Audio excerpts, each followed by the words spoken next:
What's up, guys? Welcome back to the channel. We just got over here to Mike's garage. The Challenger is getting closer. Let me show you what he's got going on. He's been hard at it. This thing's going to crank up today, tomorrow, next few days. It's going to be awesome. Comment, like, and subscribe. Hang on.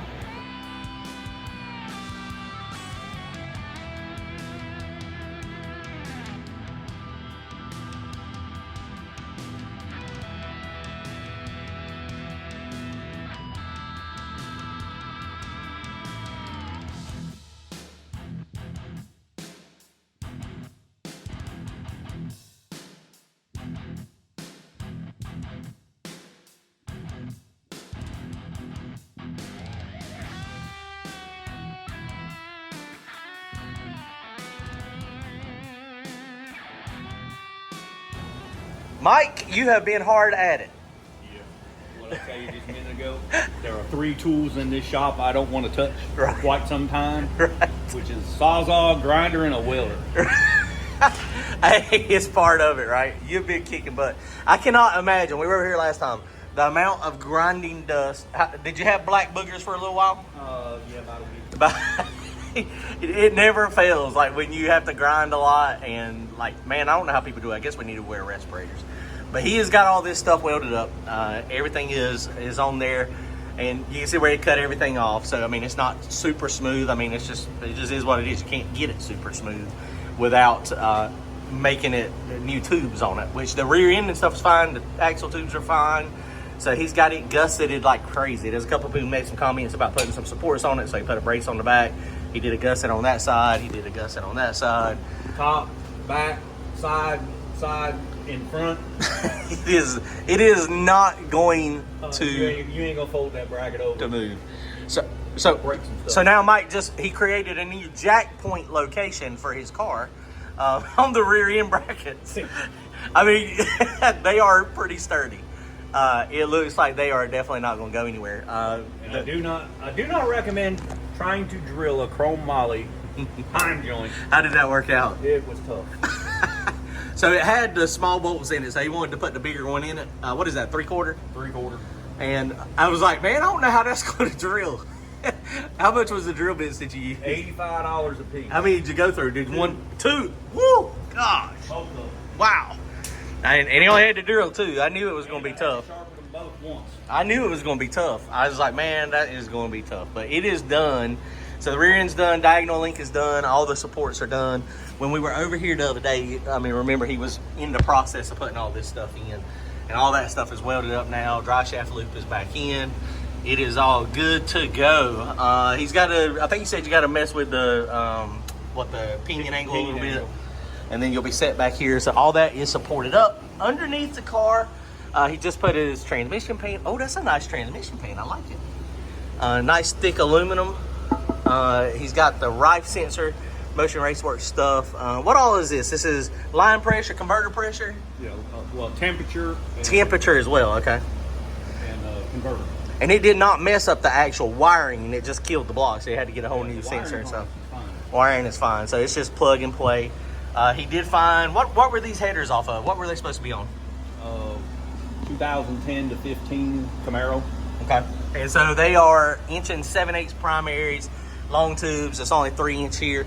So is this going to be it looks like we're going to have plenty of ground clearance, maybe probably 2 or 3 inches off the ground, which that's what you get when you have long tubes. I mean, long tubes generally I think we're fine. I mean, I still don't have all the geometry. Hell, it took me an hour and a half to clean the shop up. Right. But once I finish all this underneath work, then I can truly focus on measuring. Get everything square. And then check ride height. But I'm pretty close. And this is these are temporary. These were cheap headers. So these are going to be temporary solution until you get more zoomies built later on. But honestly, it's probably going to be fine. I mean, with how fast we're trying to go right now, I mean, that's a good size header. That 3 inch collector might be a little bit restrictive, but you know what we could easily do is back it up to like right here and chop that off and then put a 3.5 if we want to. But there's a lot of people that say 3 inch will make it more torquey. Well, I don't know if we need any more torque. I don't need any more torque. Right? So, which he's got some 4 inch pipe. So, I mean, we could definitely go, it would be about right here if we chop that off and then slide a piece of 3 inch and weld it on there. But I don't know if it's necessary right now, especially since he's going to be doing this at his Zoomies later. So this is I do like the weight. looking good.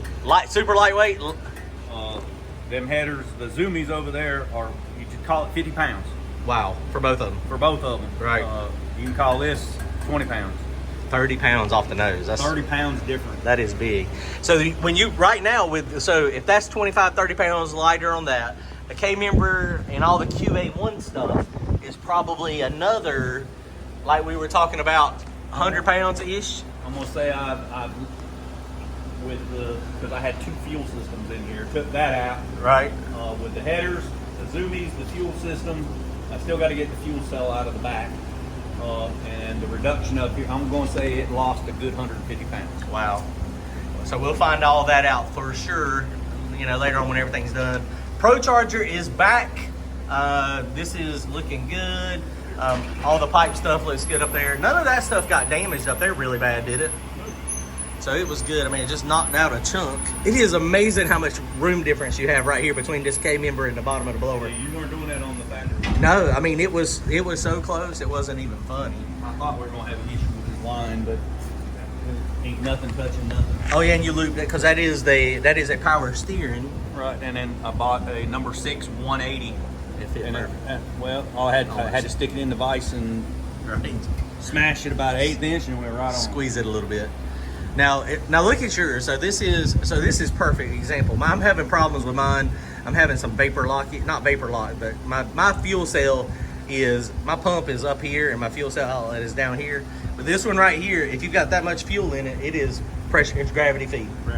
It's gravity feed. So I'm gonna either have to, on my car, I'm gonna either have to put it belt drive or either put a primer system on it. I got some researching to do this week to see what we're gonna do. And I need to. I didn't bring it, but I'll get to it. I need to put the number 16 fuel filter back in here because with the F3, I lost clearance on the K member. All right.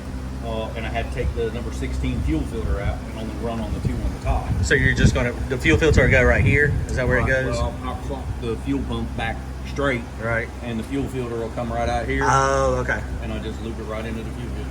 I mean, it's definitely not a bad idea to have a fuel filter before the pump. You have, what is that? Is that the mini Bertha or the big Bertha? It's $2,800, whichever one that is. It's 15 gallons a minute. It's 15 gallons a minute, so you got plenty of fuel pump. So, man, it's coming along, Mike. You've made a lot of progress. Oh, yeah.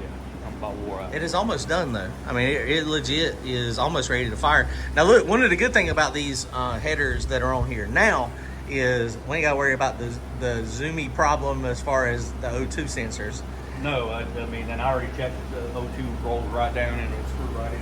Dude, that's crazy. So this, I'm more worried about exhaust fume methanol in the car. yeah, it might be a little tough. That's why, I mean, I think you're right on point to maybe expand it out to 3.5 or 4 inch, and then go out the back of the car, either out to the side.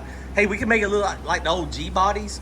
You know how the G bodies, the exhaust exited right in front of the back tire? Well, here's what That would actually look pretty good. It wouldn't be bad. I made this a long time ago. Oh, dude, I didn't even see it. I wonder how that actually flows right there. Well, when I first built the car, What was that, a 4-inch pipe you just squeezed down? yeah, this 4-inch that I took back to the press and used a piece of angle iron and just ovaled it. So it's probably 2 inches, and then so it's obviously flattened out way more than 4 inches So now. it's almost 5 inches wide, Right. by about 2 inches tall. I wonder what you could do the math on that and see what it would actually. That would actually be pretty cool to give you ground clearance, so wouldn't it? It would go, and it would exit out about where I was thinking. Yeah, now that I got all the junk out of the way. I wonder how that would actually sound. Did it sound And okay? I had them bolted up in there, about right there. Dude, that right there, that might actually. It would be. Well, you could easily test it. You know, I think it was angled in a little bit more. you could put those on and then see. Right, about right like that is how it was. You could put them on and then see if then take them off and see if it slows it down. I bet it don't slow it down. Yeah, though. but this right here, Heavy. it's about 12 pounds. Right. Look, now he's in the weight game. Right. That actually is pretty cool though. So yeah, I built 2 of them. That muffler. I mean, it's a muffler. for the sake of being a muffler, but it's not really a muffler. I mean, it's a straight through. I mean, it ain't gonna do nothing. It ain't gonna do nothing. But I've got 2 4-inch mufflers, ultra lightweight. Right. And then I think I'm gonna try to build something out of that aluminum stuff over there. Which honestly is as much ground clearance as this car's got, because it don't sit super low. I mean, you could take a 3 or a 3.5 inch pipe and come out and have plenty of ground clearance, or 4 inch. Once I set it down and set everything where you want it. kind of set everything where I want. I'm gonna look at the ride height on it, right? And I think I'm gonna lower the back of it about another 2 inches. Oh, okay. So you might get into some ground clearance issues. For some reason, this new geometry on here looks like it's about 2 inches taller than it used to be. Right. Now, that may be just perception. It might be just because it's up on the lift and we're looking at it high. Right. That's why I say get it out there and look. Because when you look at it, I can't remember. I mean, the fender well is down on the tire a lot. I mean, the tire is sucked up in there. It's about 2.5 inches up in. Yeah. So, I mean, because if it goes, I mean, you've got some room to, for sure, come down. But he's making progress, guys. So, this thing, shoot, it'll probably be cranked in a couple days. What are you lacking cranking it? All you're doing is finishing the transmission stuff? Finish the transmission stuff, put fluid in it, drain the oil, put new oil in it, adjust the header, put the bolts back in it, put spark plugs in it, and crank it. Oh, it'll be cranked up by next week for sure. All right, guys. Well, I just want to give y'all an update. Procharged is back. It's almost back together. So next thing up, crank it up, and then once it gets cranked up, send it off to the body shop. Send it. It's gonna take half a day of checking every nut, bolt. No, that's right. Go from the front to the back and check it all. I think he said he's going to end up taking it down there to Randy's at RJ's, and they're going to do whatever they need to do on it to get it race ready. I don't know if it'll be fully painted, but it'll be back mainly square. I don't know, racing season, we're almost done with racing season. We ain't got but a couple months left. Race it and then finish it. I'm not so much worried about the bodywork.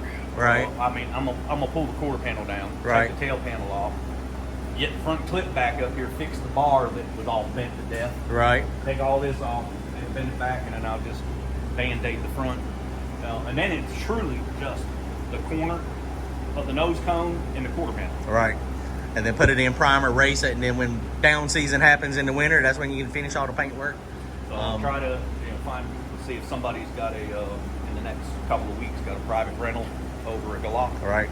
And see if I can get in on it. And if nobody wants to share in the love, right, I'll rent the damn track myself. Well, they're happening all the time on Wednesdays and Thursdays. I know Galot is doing them on Wednesdays and Thursdays. Darlington is doing them on Wednesdays and Thursdays.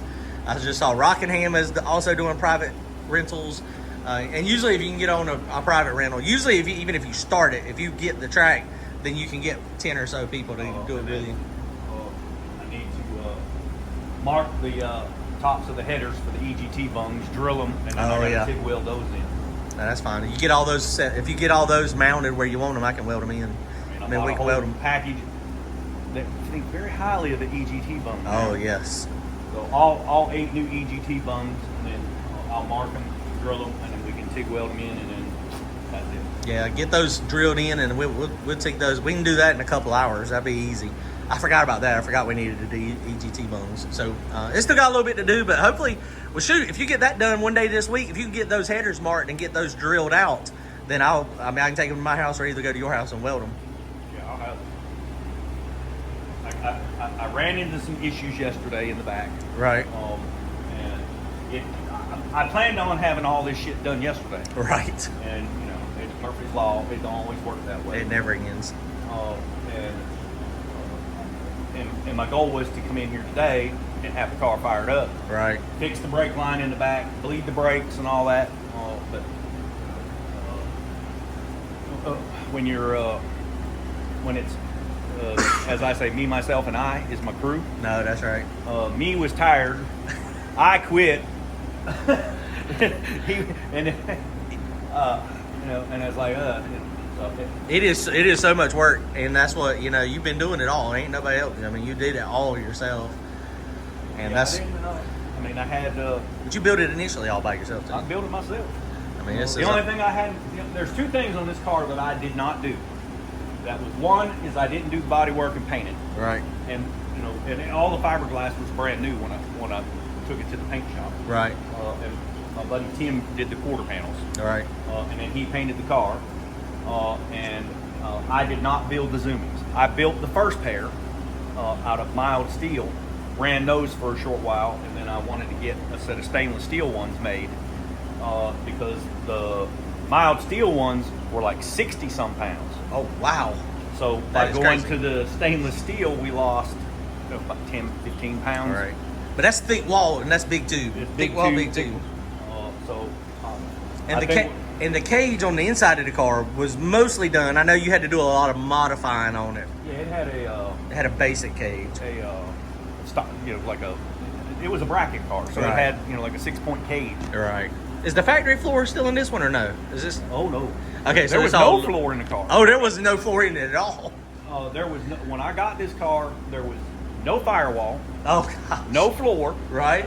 No trunk. They had chopped it all completely out. That's right. I remember now because you were going to put the small block Chevy in it, and then you had to modify the firewall to beat the LS. That's right. I forgot about that. I forgot completely about that. Except for the roll cage and the front where the windshield was in the car. Right. I had to finish everything else on the car. Damn. It turned out great. I mean, it's going to be great this time too. And the stuff that you're changing is going to be better. It's going to make it better. It is. One of the guys on the channel said it looked like I am going to drop these. Oh, gotcha. Once I get the remainder of the ride height set and measured, I'm probably going to drop these by one more spacer. Oh yeah, to get it. Yep. Which the thing, I mean, you got these struts are like you have 3 or 4 inches of travel, so you definitely, you won't have near as much bump steer as like a real super long travel.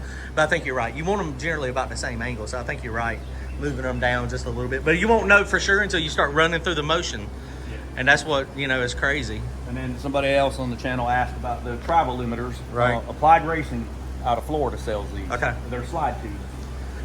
And those are the long ones because those are most of the ones I've ever seen are real short. But these were actually cut to fit. Oh, okay. The tubes were, I think I cut about 3 inches off of them. Oh, okay. So it was long, and then you welded the ends on them. Then it's welded the ends on. Okay, I got you. That has and for whatever reasons, it just worked out on this front end from the factory stuff. That has a tremendous amount of adjustability on that travel limiter versus like normal ones, because normal ones are super short. So those are nice. Applied Racing technology. All right, guys. Well, y'all check them out. Appreciate y'all watching the channel. Appreciate y'all keeping up with what Mike's got going on. Next video with Mike is going to be, we're going to hear some fire in the hole. Later, guys. See y'all.